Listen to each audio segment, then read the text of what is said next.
All right, back for another episode of A Few Points from Perfect. And I think at this point we have our most requested guest ever. Yes. And amazingly, he don't even have a YouTube channel. No. Well, he kind of does, because every now and then you work for him. Well, we've already figured that out off camera here a little bit. So we got the one and only, the master dozer operator, Jerry. Welcome, Jerry. It's good to be here, I think. So I don't even know where to start out with Jerry. So Jerry, just a little bit of background. We'll get to it in a little bit. We've known each other. We've probably worked together for what, 6-7 years? Maybe longer than that. Yeah, we've known each other for a while. You kind of ran around with my dad a little bit, I think, or mom, I guess it was a little bit. But so anyways, whenever I don't know where I was going with this. I done lost my train of thought. I admit it's been more like maybe 8 years since your grandpa's property down here. Yeah, well, it all started at the community center. Because I'm first now getting more comfortable with the old 850. So, I know. And he went and replaced it on you too. So we'll get into this a little bit, but whenever I first started doing YouTube, Jerry been working for me or working with me. You don't really work for me. You work with me. Whenever we first started doing YouTube, Jerry was not very excited about that. And we'll get into this in a little bit. And then as the time progressed, he started watching my YouTube. And then I started getting a progress report about all the stuff I do wrong whenever he's not there. So That must be a really long progress report. Diane kind of thought the YouTube was all right. You know, I'm still getting used to that also. yes, so Diane thinks it's all right because she can spy on you at work now. I do go to work. Yeah, confirm you're actually there. Yeah. So anyways, I misspoke on a few things. I called Jerry the wrong age one time, and he informed me that was wrong. I called him a union operator one time. He informed me that was wrong. So let's go back to the beginning, Jerry. If you don't mind sharing, how old is Jerry? 70. 70. Mm-hmm. I would have guessed that wrong again because I would have guessed 71. I've been 70 for 5 years. Doesn't look a day over 35 to me. So you were pretty much an operator your whole life, correct? Yes. Yep. Started out probably farm tractors, just like, the rest of us. Right. Yeah. And then from what I know about your career, you worked your way up and you spent a lot of time at a company called Kestner, correct? Kester. And they were, what's the best way to describe them? They were basically a heavy highway contractor. It was a private owned, just a family owned. I mean, but a lot of the type of work you guys did was like highways or industrial parks or a lot of new mining operations for the tri-state area, mainly southern Illinois. Because my dad that's who my dad actually worked for whenever he got killed. He didn't get killed at work, I should say that, but Kestner kind of had two different companies. They about had total of 7 even at one yeah, time. but you worked in the construction division, is that correct? Yes. And my dad worked in the mining division. So, and the company's still going today. I guess they still do. I guess they're still in the mining. I don't even know. Not so much mining anymore. That's kind of changed. Kind of way. But I know they're still bidding highway work and I call it industrial work or commercial work or anything. So how many years did you work there? I'd say right at about 37. 37 years. So you were there for a good way. So did you hire in as an operator? Yes. And I guess 37 years ago, I mean, that was a time when like scrapers were more popular and. Yes, they were. Arctics were really first coming out. Yeah. They weren't even really out much. So did you hire in as a dozer hand or what was your? Went in to run the scraper and small job, but the guy didn't want to run the scraper, so I took he wanted to run the scraper, not the dozer, so I got on the dozer. And right away I was good, so. And it stuck ever since. So what dozer was this? You remember what model it was? TD-15. TD-15. Now, I've never ran one of those, but like Clinton CNC Equipment, he said they were pretty good old dozers. It was different, just like, every piece of equipment, no matter what you're on, is really, some of them can have a total different feel. You know how that goes. Yeah, yeah, we may get into that a little bit because we discussed that quite a bit with the two 850s we got now, how they have completely different feels. So basically so whenever you got on the job 37 years ago, you had a little bit of experience coming off the farm and doing small jobs, but I mean, that would have been about it. but you were kind of learning on the fly from there. And so were you always drawn to the dozer? Was like that? No, just whatever we had to run. I didn't care. Well, he don't have that opinion no more. He's kind of partial to the dozers nowadays. Gosh. I wish, I'm 40 years old, and of course we got some mutual friends, the Luttrings, that have a decent sized operation. And I remember being a kid going out to some of their jobs and seeing, I don't know if it's called old school operating, but they used to do stuff a lot different nowadays than what they do now. And I would like to have been around some of the old 37 scrapers running and bigger, I guess back then it was not articulated haul trucks. They had to run actual haul trucks from time to time. And most of those who were loaded with a loader or loaded with an excavator wasn't near as common as what it is today. So as you worked, so in the beginning you started off on a dozer. So how'd you kind of progress up through? I mean, did you just kind of go wherever they wanted? On the jobs, just man may be short someday. You got to fill in, and it just like your line of work, same ordeal. You just whatever is available that day. To something may be broke down, you got to switch. You kind of learn as you go along. And when you're the machine you're watching the other guys run their machines, I guess, and. That's a good point. I say this all the time about watching Jerry. You just watching somebody operate, you can learn a lot about, we did a podcast with Mr. Millennial, and you guys may not be able to see, but Jerry's already laughing. But we had a long conversation about the difference between an operator and an excavator. A lot of guys can get in there and do a good job of pulling the levers, but not everybody can understand how to see the job and where the dirt needs to go. And that's something you can't teach. You just gotta experience, I guess. Take some time. Is the best way to do it. So, so as you worked your way up through the ranks at Kestner, I mean, were you ever known as the dozer guy or the excavator guy or the scraper guy, or were you just always the guy? Just pretty known as the guy. And don't you forget it.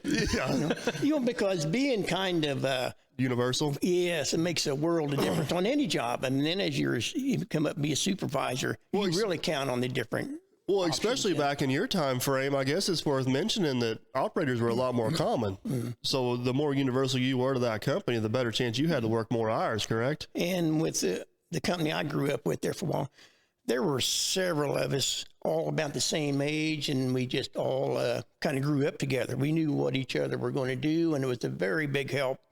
In a situation like that. Right. Well, I think that's one reason why you and I kind of enjoy working together, is we kind of think the same way a little bit. Oh boy, here we go. He wants to be the guy too.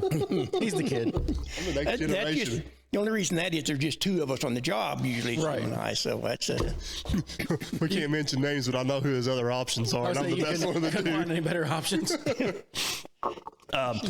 So as you worked your way up, you eventually got into basically running work for this company, didn't you? Mm-hmm. Small jobs you would kind of operate and manage also, but then as time went on, you got bigger, and the company got bigger, and it just. What can you think of any major projects you worked on that kind of stand out a little bit? We done dirt work for AK Steel and Toyota. And the other 1,000, you can't keep track of all of them. But yeah, which AK Steel is a huge cold rolled manufacturer, and Toyota is. They make TVs, I think. No, well, yeah, they make a little bit of everything, but they come to our area and build a huge assembly plant. That's a big place up there. One of the last ones was over in Southern Illinois, a power plant called Prairie State. That was a pretty huge dirt operation for us, but. So after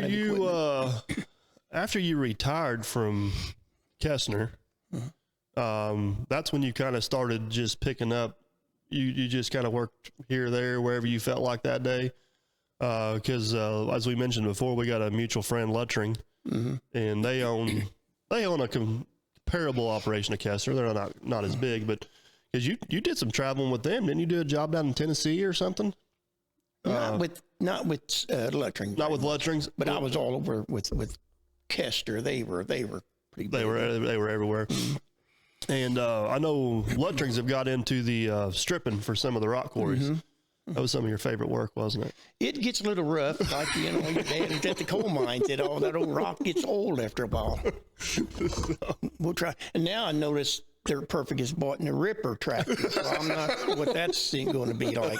I was gonna say, are you excited for I that? hope we can rip some soft clay with it somewhere. Jerry told me, he goes, I don't do rock. So, anyways, so that's kind of where our paths crossed again. If I remember right, Jerry, we were actually working on a community project for the Derby Community Association. Was one in Grandpa's farm. Well, that was right after, because there was like 3 or 4 different construction companies that come together to do a big project for the community, and I guess Dave got you down there to run the dozer, and Jerry came up to me and said, "Hey, if you ever need a hand running a dozer every once in a while, let me know." Biggest mistake I ever made. I was just about to say that. Because we worked on that project for almost a week, didn't we? I mean, we were going Bad conditions. If I remember. it was the week between Christmas and New Year's, and all these contractors had taken off, and we had like 600 trucks of loads of rock we moved. And of course, we had a dozer on each end. We had a loader and an excavator and a bunch of trucks going, and it was raining. It was nasty. We had no choice but just to go. So, anyways, Jerry came down there, was nice enough to volunteer to run the dozer. That was that old Case 1450 I had. Mm-hmm. And he's, I think his first words were, "What's this thing?" Nobody's ever been on a Case 14 4-stick dozer. It's definitely a little bit different. But anyways, Jerry told me when we got done down there, he said, "If you ever need a dozer operator from time to time, let me know." And I'm like, all right. Of course, it's the middle of winter right then, and we actually had a pretty good sized job down here on the farm, and I wasn't going to have time to do what I needed to, so I got a hold of Jerry, and he come down, and that was kind of the beginning of it right there. Was down there.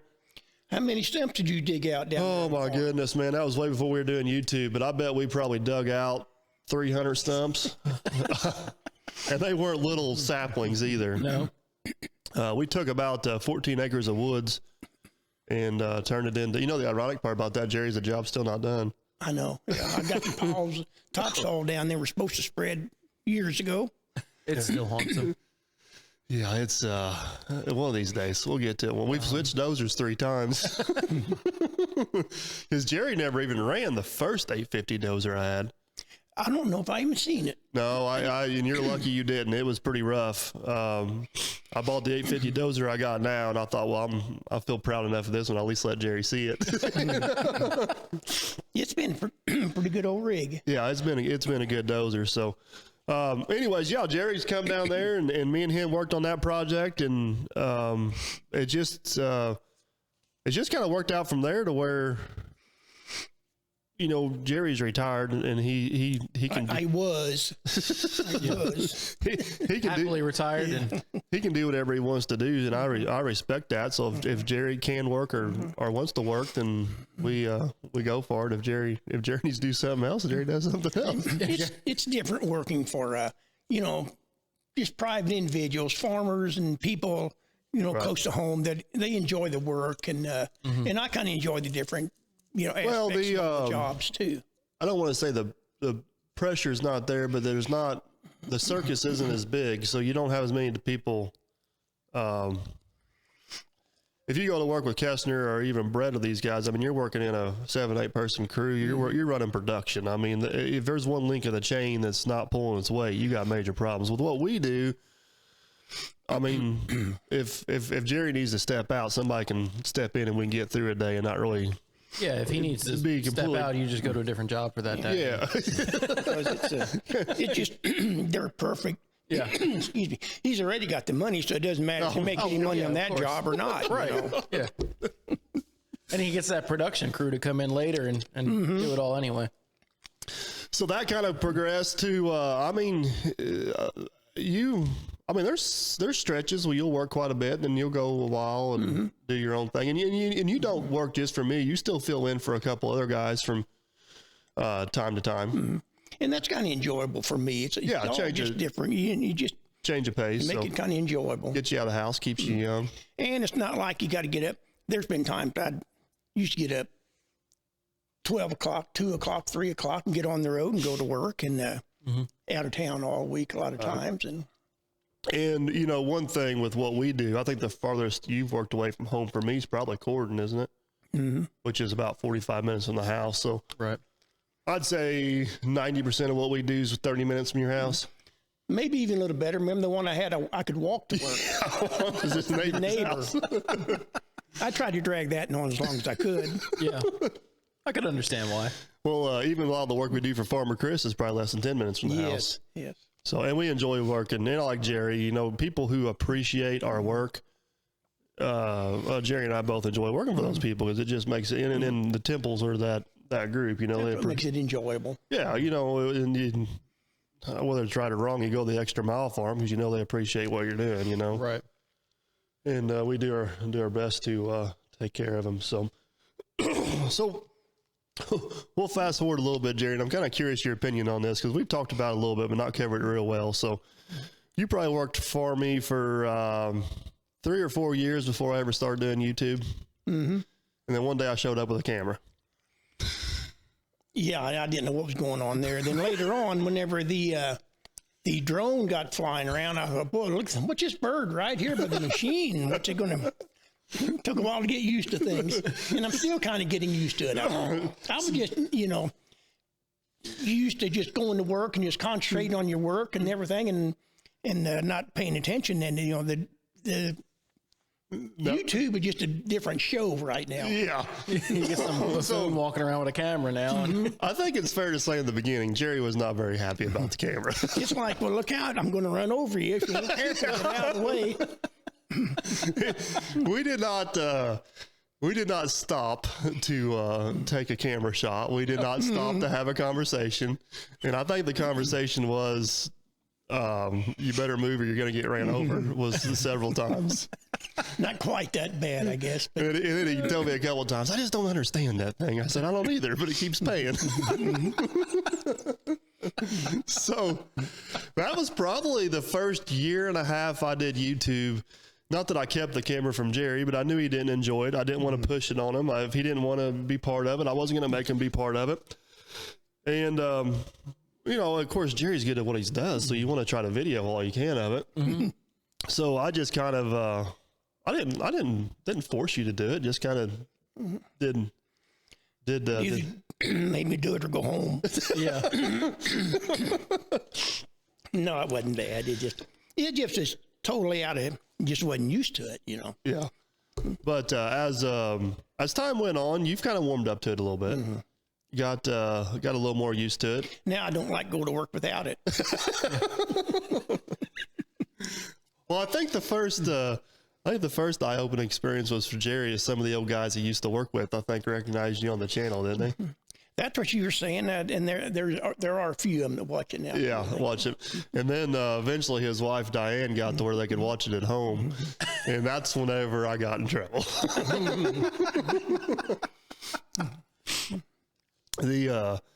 I forgot what video it was. I think I said he was 72 years old and a retired union operator, and oh boy, did I get a butt chewing the next day. I had the age wrong. He wasn't union. Well, the age is getting up there anyway, but add on in just a year or two makes a big difference now. So what's it like being able to go to work for somebody and boss them around all day and they can't say anything to you? It's kind of just natural now. Sometimes he'll take charge for a while, then I will for a while. So. You just let me take charge so I feel good for a while. Yeah. Well, he's got to keep you happy too. Yeah, it's I tell everybody, I don't know if there's very many people who keep up with Jerry on a dozer. You turn him loose on there, the lunchbox, he's good for at least 12 hours. Yeah. And the only thing that's going to slow him down is he runs out of fuel. Yeah. So, but no, you know, onto the YouTube thing, it's kind of evolved. I think you got to the point where you at least don't mind it, maybe enjoy it a little bit. You kind I don't mind it at all.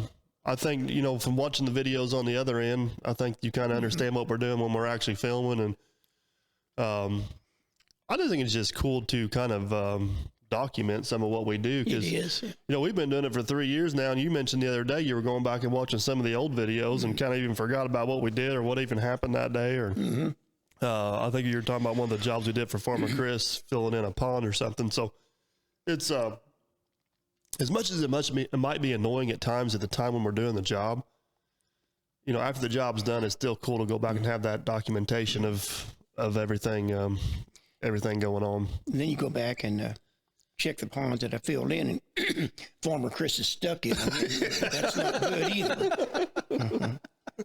Not good for us or the business. Well, actually, it is good for the YouTube videos because I get another video of pulling it out. Must have left some water. We pull down up there. on it. So we filled in one pond, and actually, I don't have any video of filling in that particular pond. And we pull up there, and combine's stuck down in the ground, and I said, Jerry did this one. He must have screwed it up bad. And Chris goes, "You telling me?" And Chris is like, "Don't you dare tell Jerry that. He won't sleep for 3 days." There was one little bad spot that we just couldn't repair totally. And he found it. And that's the one he found. Yeah, he found it. So really, who's at fault here? I mean, if he wouldn't have been looking for the spot. we're going to blame it on Chris because he Yeah. wanted to plant it right now. Exactly. That's like that other one up there at the top of Coosher Hill, where he was literally following. He literally Yeah, pushed. sitting there waiting. He literally pushed him out there with a planter. Well, I thought you meant the pond that I was, excuse me, Farmer Chris was sitting there waiting to Yeah, that's farm, what I'm talking and I was about. still filling the pond in. So. And then he wants to blame it on us. So today, Jerry, let me ask you this: what? Now that you're retired and you can do whatever you want to do, I mean, the dozer is pretty much your choice of equipment to operate, correct? That's what you enjoy the most. It doesn't matter. I just still run what's out there. Always have that. So you'll run the skid steer? If I have to. That's one piece I just never did really care for. Yeah. Visibility is really bad, and you really got to watch. And I'm with you on that one. I mean, we just But they're all the same principle on those there. They're all hard kind of to see out of pretty well. yeah. And they beat the living snot out of you. Yeah, I guess the point of that conversation is I know. I mean, we got video of Jerry running the excavator. He's run my loader before. But you're at home on the dozer. That's where you enjoy spending most of your time at, and you're good at what you do for sure. But running different pieces, it helps you run everything that way too, or at least working with someone else that's on another piece of equipment. Right. You know how that works out. You just know how to help each other out more. Right. So, I'm going to transition this into, we make a lot, or at least I make a lot of comments on the channel about how the 2850s, you talked about it in the beginning of the podcast about how those different dozers feel different. And one guy, I don't know if you're even aware of this, but one guy made a comment. You know how we always talk about how the new 850 don't push straight? Mm-hmm. He says, well, it's not the dozer, it's the operator. I said, well, you can argue with Jerry about that. Well, the old 850 does have a tendency to pull. I noticed that when I first got on it, years ago. I told you something about it. Just do it. Usually if you load up one side of the blade, it'll really want to pull that direction. But And honestly, the new 850 is the way most of them are. Mm-hmm. The old 850 is the exception about how well it does actually push straight. Would that be an accurate statement? Oh, I guess it somewhat might be the operator too, but not 100%. It's combination there. But assuming it's a different operator, it could be the operator. But I guess the point of the conversation is like you said in the beginning, is every machine has got a different feel to it, and the old 850 I got does really good at moving X amount of dirt and grading and finishing and floating on top of the ground. But the new 850, if you want to just straight root and gouge, it'll outdo the old one tenfold. It's crazy the differences in them. So out of all the dozers you've ran over the years, which one sticks out as being one of the favorites? Oh gosh, that'd be kind of tough. I mean, I used to run an old, was an 8K model, D8K. And the steering mechanisms and, it lever and and foot combination to steer. It was different, but you kind of grew up with that, and that was just. That was one of the models they have what they call the differential steer, right? I guess it could. It had the tiller handle on the side that went back and forth. But it was a good old machine also. But when that's what you had to run, you just got used to it. Right. So the D8K, you've been on some Komatsu dozers. Mm-hmm. You never, I mean, they were good dozers, but you never really were overly impressed with any of them, were you? I wasn't so much, and I think somewhat the company wasn't even, because they were big enough they would get different brands and models of different equipment wouldn't work out, and the dealers give them good deals to help buy stuff too. But I just never really cared for them that much. But. Yeah, it's hard to beat the K series and the R series Caterpillar stuff. Mm-hmm. Them were some really good old machines. I mean, Caterpillar really had their stuff together right then and there, especially after you got over about a 50,000-pound dozer. It was hard to compete with Cat. What I used to do with the old 8K was clear a lot for the company. Had called a cutter blade on it. Yeah. I've seen one on YouTube not too long ago that was on there. And it was a unique thing to run, too, totally different. It was an angled blade with a stinger in one end of it. Right. And you look at the timber that you destroyed, or I did back those years, gosh, it would have been been a sin nowadays. Gosh. I mean, we would build 100-acre lakes for the coal companies and stuff. And the back in then, I guess the timber were just more plentiful. They just didn't. Yeah, or the timber prices were so low back then, it wasn't justifiable to come in there and do it. And they wanted it done Whenever you overnight. say back then, this would have been 80s, 90s? Yes, somewhere near. Okay. Mm-hmm. And not to change subjects here a little bit, but, clearing is probably one of the most dangerous things you can do with any type of equipment. It's hard on equipment. Because 9 times out of 10, you got this great big lever out there where you're just prying and putting all kinds of pressure on equipment. Mm-hmm. It's funny. Trees like to stay in the ground. Well, yeah, and it's you're always putting point load pressures on the machine, I guess is the best way to put it. And you really got to know what you're doing. And then you got this big stick out here you can smack somebody with. Yes. Mm-hmm. Or yourself. I've about got Jerry a few times. He gives me the look. It's been, it can happen easy. But yeah, but back to the dozer conversation. I've ran some of the R's and I've ran some of the K's. They are good. I haven't spent near as much time on them as what you have, obviously, but they're definitely good machines. So, excavators. What excavators have you been on that stand out? We used to run, for the mass excavators, Hitachi 700s. We had a few of those. On construction, and we load 777s and Arctics with those. They had their purpose or place, mass for loading.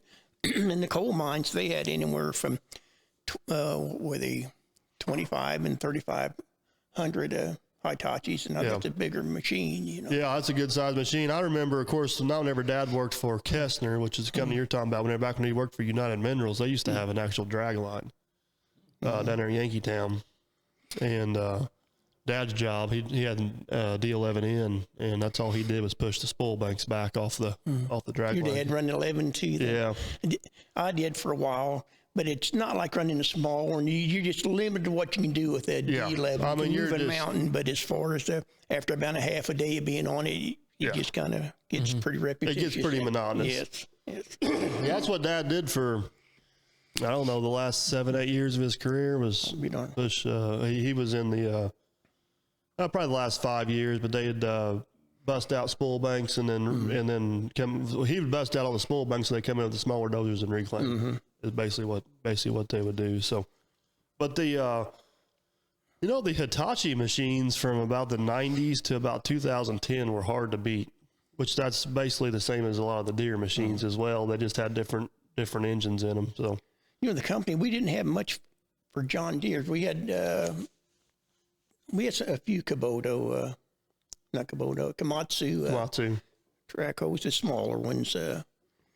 But they were pretty big on Caterpillar and Hitachi. So do you drive a scraper much? 637. I enjoyed that. That was another situation where you'd have to team up with a pretty good partner. You push pull. You get them. You run two together in sequence there. See, I'm a little bit jealous about that. I have very limited experience on a scraper. I've seen scrapers operate. Brett owns a bunch of scrapers, but as far as actually operating a scraper, I don't have a whole lot. But I feel like you need to have somebody that thinks a lot like you, because otherwise you're just going to be chasing each other around, not getting anything accomplished. It's a lot of horsepower when you get two of those together. You know, Right. that's Which is also part of the reason why they're not as popular anymore, is they burn so much fuel. yes, very expensive on fuel. And stuff. Because, you know, compared to an excavator Arctic, yeah. and multiple haul trucks, now you got multiple engines and multiple transmissions and multiple wear parts where you don't have to worry about with the other setup. And it's hard to, excuse me, it's hard to explain to people. Like on some of our pond jobs, we've talked about it before. It'd be nice to have a little scraper in here. But we don't move the amount of yardage is what you do for some of these big jobs. It'd be nice to have it for maybe a day, but then at that point we're going to be back to dozers. You know what I mean? Does that make sense? And then there's the truck that sits in the garage a whole lot. Maybe someday we'll get the old Lieutenant Dan out. Yeah, that might help. If anybody out there in the YouTube world wants to know, Jerry's just as anxious to get Lieutenant Dan on the job as the rest of us. And you were talking about what else to run. Used to run a grader quite a bit. Did too. you? And with the 637 fleece, you had to have a motor grader to keep the haul road. Right.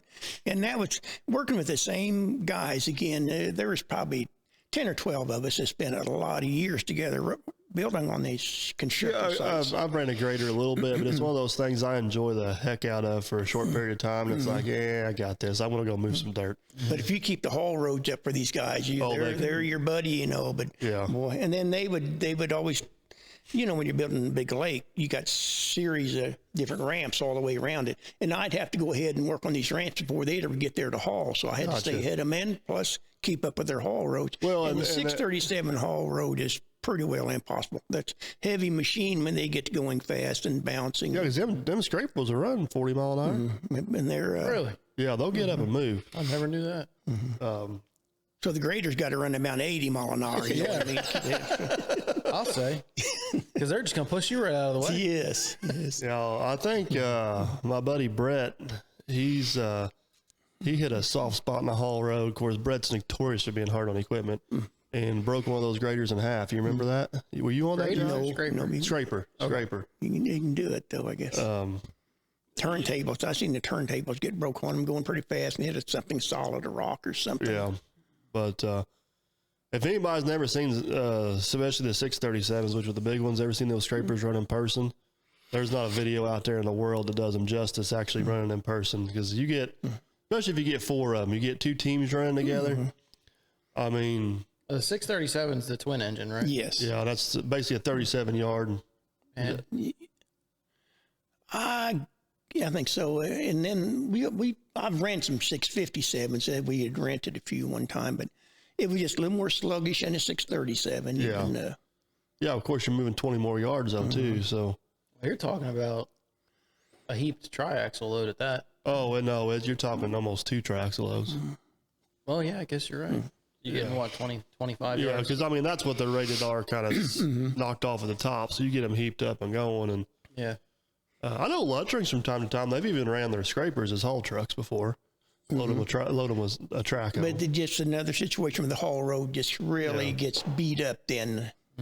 So did you ever drive a haul truck much to the 777s or anything? A little, I never did care for them. They to me, it was just You're talking about bad visibility. Those things got bad that visibility. and tippy feeling to me. Yeah. I mean, Yeah, they almost feel like they're floating on a cloud for hauling sort of. 70 ton or whatever they are. But I see guys run them, and it's a good machine for around the mines and very popular too. Now, what about the big loaders like the 992s or anything? I started out running a coal dock down at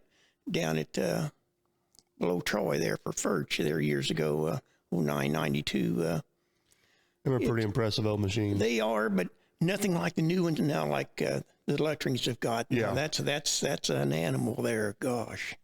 Yeah, so Luttrings, just to elaborate on that a little bit, I actually visited the job site a few times, but we couldn't film there. But they do stripping for rock quarries, and basically they'll shoot the overburden, which some of this overburden may be waste rock. Right. And they got 992, and they load. Well, they got 7 777s. They might have. If I'm not for sure mistaken, I think the 992 they've got is maybe 51 feet long. I think that's the That sounds about right. Yeah. Yeah. rating on it. But they'll load a 777 truck. What's their goal? Like a minute, 28 seconds? Depending on the operator there, which they I know their goal is a minute 30. They want to cycle a truck every minute 30. And I know Dane had operated up there. He was getting down to about a minute 18. That's what, 3 scoops, I think. 4 pass it. 4 pass it. And I'm telling you, man, that's one reason. It's hard to explain. I'm thinking of the one quarry. I can't say their name, but the one quarry over there where they were working at last with the 777s. And it's no wonder why they hire a company like Luttering's, because you see the quarry's mine trucks driving around and they're like lost puppies. It's like ridiculous. And you watch Luttering's mining trucks drive around and boys, we're getting shit done. You know, the yardage they moved with half the equipment versus these other guys. And that just goes back to leadership and experience is what that goes back to. Get out of the way or I'll run you over. I mean, there's, you know, well, of course, Brett's notorious for sitting up there in the bushes with a damn stopwatch. And but I mean, to some extent, that's what it takes. And then to Jerry's point, the group of people you got, whether it's the truck drivers or the loader operator or the push off guy, I think Keith was over there on that job, wasn't he? Yes. It all has to be a team. And back to the quarrying operation, I think that was the disconnect, is the pit guys didn't give 2 craps what the crusher guys were doing. And the guy in between was, right. I watched a guy drive a 390 Caterpillar excavator, drive it like 3 miles around the perimeter of the quarry, just checking the ditches. I'm like, get in a truck and go figure out where you need the excavator at, and then go straight there. I mean, run the tracks off that thing. Well, it was lunchtime by the time he got done. Oh, it was. But you do see things like that out there. Inefficiencies would just drive me. Just drive me. You want to come do my job for a little bit? Oh my God, I couldn't handle it. I couldn't take it. I couldn't. I couldn't do it. I just couldn't do it. So Jerry, if let's just say somebody out there is a young guy want to get into operating, like, what would your suggestions be to him? Don't work for Dirt Perfect, for one, but no, I was just kidding. Well, suppose Dirt Perfect wanted to learn how to excavate. What would you say to him? He's working on it. I'd say somewhat there, Jason. I don't know. So what would you suggest for them to go the union route or get in with a private contractor and get some experience? I mean, just as a company. Well, no, just as a guy coming out of high school that wants to be an equipment operator. What? Boy, you know, the union, they do offer a training, you know, Right. You can go through, but it's still, as you grow up, you're going to know what you want to kind of do in life somewhat. If you want to run equipment or whatever. I mean, my suggestion. You're just not going to wake up some morning and become an operator either. Right. Well, my suggestion is if you can find somebody to kind of be a mentor a little bit, kind of work with, gain some experience, and you know, you can always kind of work your way up the ladder and figure out where you want to go and what you want to do and how you want to do it, and stuff like that. It's just you're asking me, and not compared my situation from years ago when I was young and was doing it. Nowadays things are just totally different out there on the workforce and stuff. Well, in your day, whenever you got into it, I mean, an operator was a pretty lucrative position, really. I mean, there was a lot of people competing for that. Used to run old farm tractors, and I just kind of interested me there and things like that. And just kind of, a friend of mine asked me if I wanted a job one day trying to run equipment. And I went to work with him, and like I said, he was the one. I was supposed to run the scraper, and he was going to run the dozer, but he didn't like that TD15, and so that's how I got a chance to get. What was that first job? You remember? A little coal mine project down in Kentucky. Really? Coal mines used to be pretty big business around here. I worked on a lot of them, and, you know, a lot of people new don't ones. think of this area as a coal country, but there was some big operations here. Yes. Peabody comes to mind. Peabody Coal Company. They down in Kentucky. They used to have Remember them big electric shovels they used to have? Remember going down there and watching them run as a few kids? Them things were massive. We used to have to build some of the roads to move them on and stuff. Yeah. You got Extension cords. Extension cords, yeah. yeah, extension cord is 8 inches around. Takes a D8 to pull it around. Yeah. But Peabody all had all electric stuff, and I remember going down there at one point, and they were getting ready to close out a mine. They had one of those big electric shovels. They had I can't remember what it was. It was like a 500-gallon tank cut in half, and this thing was leaking so much oil. Well, they had this tank chained up underneath this thing. It was just leaking all this oil in the tank, and they'd turn around and had a pump, and they just pump it right back in up top. That sounds like something we would do. But even down around, even on the Indiana side, down around Elberfeld and stuff, there were some big drag lines down there. Yeah, really big one. And there's still mining going on there today, but it's not near to the scale it used to be back in the 80s and 90s. Kester at one time, I think they had some 170-ton trucks. I think that's what they were. Yeah, I know the mine Dad worked in up there, which was the Columbia mine. That was the biggest mine they had at the time, and I think the pit itself they had open was close to 100 acres. You know, and of course the pit, if you don't know how strip mining works, the pit just kind of keeps moving. So that was one of Kester's mines, Columbia, too, I think, wasn't it? Yeah. That was. I think Kestner had 4 mines, but that Columbia mine, which was just right there in Oakland City, was the big one. And I don't know if it's still.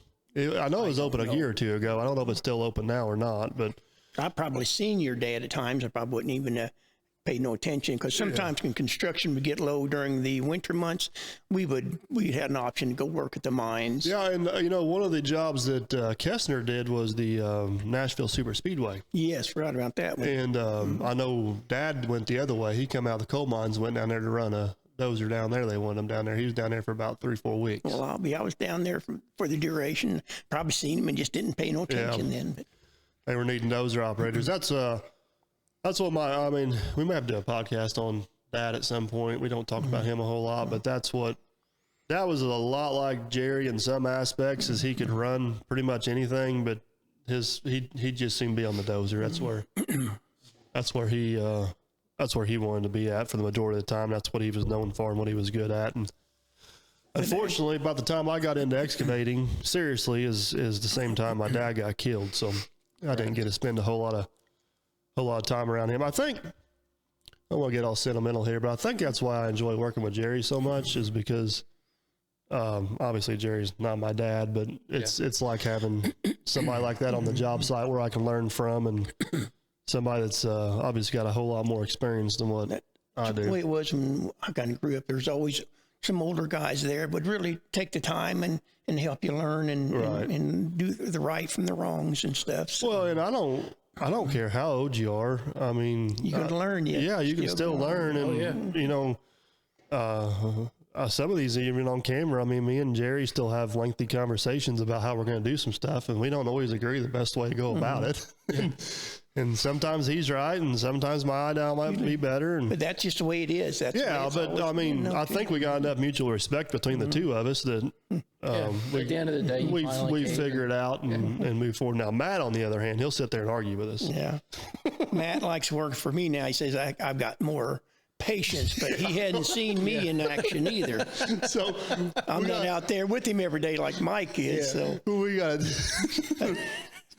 That fits in well. We just finished up a podcast with Matt, but so we were in the middle of building this last lake, and I couldn't be there one day, and Jerry was out there working, and I told Matt to go out there and take Jerry fuel, and he told Jerry, he says, "Man, I like working with you so much better. You got patience. You'll actually teach me." And Jerry's looking at him like, "What are you talking about?"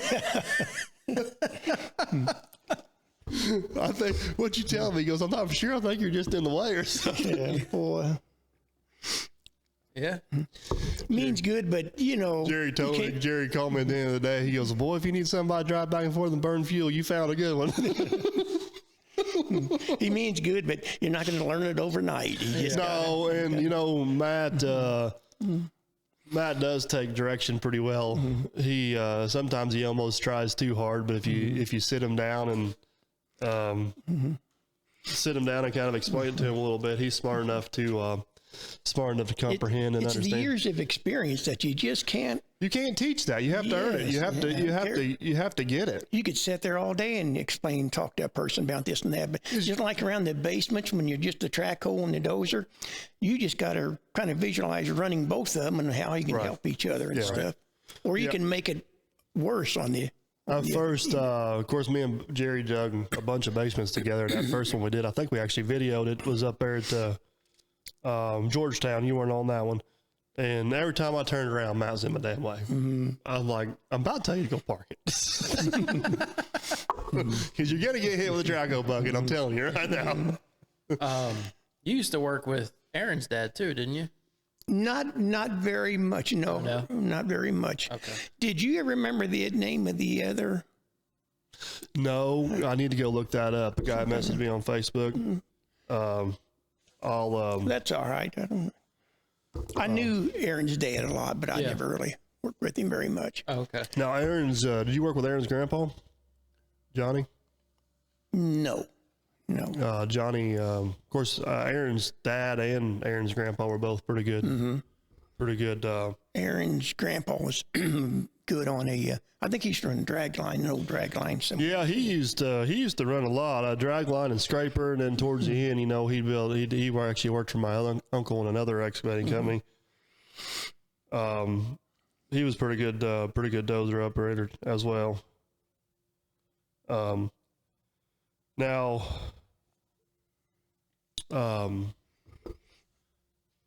Aaron's grandpa and my dad worked together a lot, and Aaron's dad and my dad worked together quite a bit. That must have been where I confused it. Jerry kind of got in with Kestner, and he worked. That was, as he's mentioned several times, that was a pretty good little group of guys. They didn't have a whole lot of turnover coming and going there. When they ramped up for a big project, they'd bring some people in, but.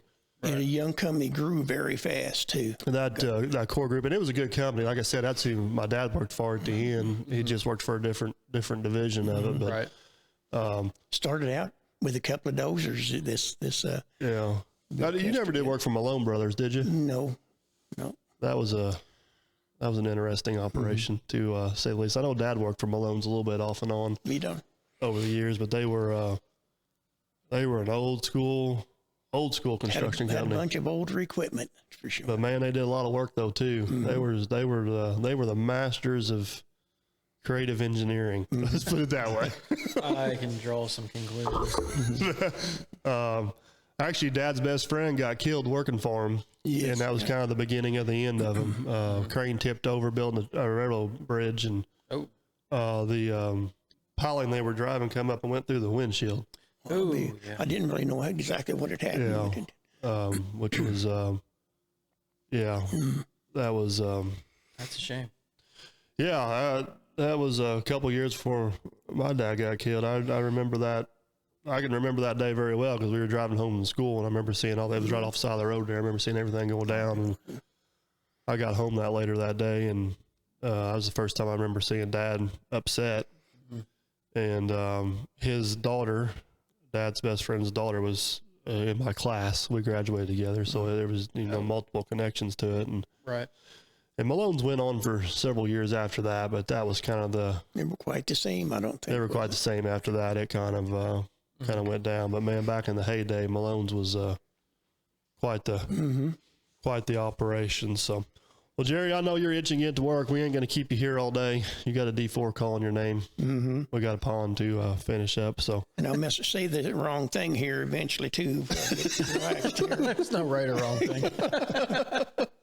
Well, we appreciate you taking the time to sit down and kind of tell we never really talked about a lot of things. I mean, over the years, that just you learn a little bit. It takes learning each other and everybody too. Well, if I haven't told you, I think I do take on a regular basis. I definitely appreciate all the help, and I mean, you've taught me a lot. I'm sure you know that, but most of it's kind of enjoyable. I mean, like for working for Farmer Chris, the guys that need the work done, and they appreciate it also. Yeah.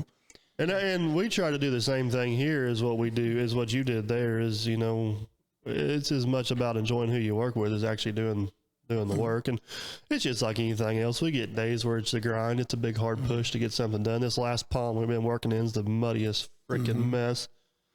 But And in your case, we run pretty lean on crew, and a lot of different jobs and molding and stuff in and out. It's just yeah, it's just nice having a guy like Jerry where you can turn him loose on a dozer and get something done. Why people always forget about all the small stuff. It just, moving equipment and running down around random parts and Right. just, just fuel and servicing. fuel and service. It's just nice to have Jerry to where he can just, set him up and let him run 8 hours and Right. get done, because I'd be running 4 hours while I'm doing everything else. And, and obviously with, there, it's a going. yeah, obviously with Jerry, you don't have to worry about whether it's getting done right or not. Right. And we're getting some more help in the area here, moving down from Pennsylvania here. That's going to, Yep. Do whatever I can. He's got his CDLs. Maybe we'll get him along with Captain Kleeman and Yeah. okay. I'll be driving. equipment. I'll be fixing stuff. give him a list of everything that needs a service. Yeah. I'll be right up there on the hill. You just drop off whatever's broken. I'll and call you you're when it's done. still involved with the railroad yet? Too much? I am. Yeah. Still there. Still a mechanic, and probably still be a mechanic when I come down here, I guess. So, everybody on YouTube thinks that I make you run the dozer without a cab. I was just Oh, it's mean, but I just put up with it. yeah. Yeah. I know they probably Diane thinks too. Well, that's the one you don't like running that new one, do you? I said, no, I don't care what I run, Diane. It's enjoyable. And I just go with the flow there. I don't even try to change the subject. Everybody keeps telling me, like, you need to put a cab on the old dozer for Jerry. I said, if I do, he'll quit. Yeah. It's good visibility for clearing and stuff too. It's like, no, I grew up without cabs and with cabs. It's all the just no big deal. You learn, you just dress up if it's cool. I go back to one of the first round of videos we did together. Was actually clearing that big property for Chris. Remember how cold it was with the old D4 out there? Up there at Not sulfur. yeah, up there at Salford. Oh, back yeah. Yeah, that was an ugly one there. Too wet. We just couldn't do a very good job. yeah, and I'm over there sitting in the 120, just as warm as can be, and Jerry's out there bundled up like an Eskimo. I'm like, do you want to switch? He's like, oh, no, I'm good. I'm like, That would bother me more running your cab than with the opening and watching, because I know how that is. But you can dress up now, really, and keep pretty warm. I'm like, all right. I said, don't get mad at me. He chose this Well, life. if you get in the warm cab, then you got to get back out. That doesn't work either, Yeah, that's hard. So, well, Jerry, man, I appreciate everything you do to help me out. Appreciate you taking time to sit down this morning. And, yeah, I think that's going to be a wrap on this one. So. There's a few top secrets I held back, maybe for the next podcast. There, Yeah. There we go. We got Jerry coming back. I know. We need to get Diane on here. I tried to get Diane to come this She morning. might the next time then if she. Because we'll get the truth then. Oh, Okay, we can do that. Maybe she'll go for that. Maybe she thought it was going to be more on film. I don't know. No. But once we get her started, I don't know if we can get her shut down. Well, that's what we need. Yeah. So you guys have to comment down below and say we need to get Jerry and Diane together because boy. Diane keeps you honest. Yeah, too much sometimes. Yeah. So, all right, guys. Hope you enjoyed, and we'll thanks for watching and listening. We'll do it again then. Yep, I guess. catch you on the next one. Peace.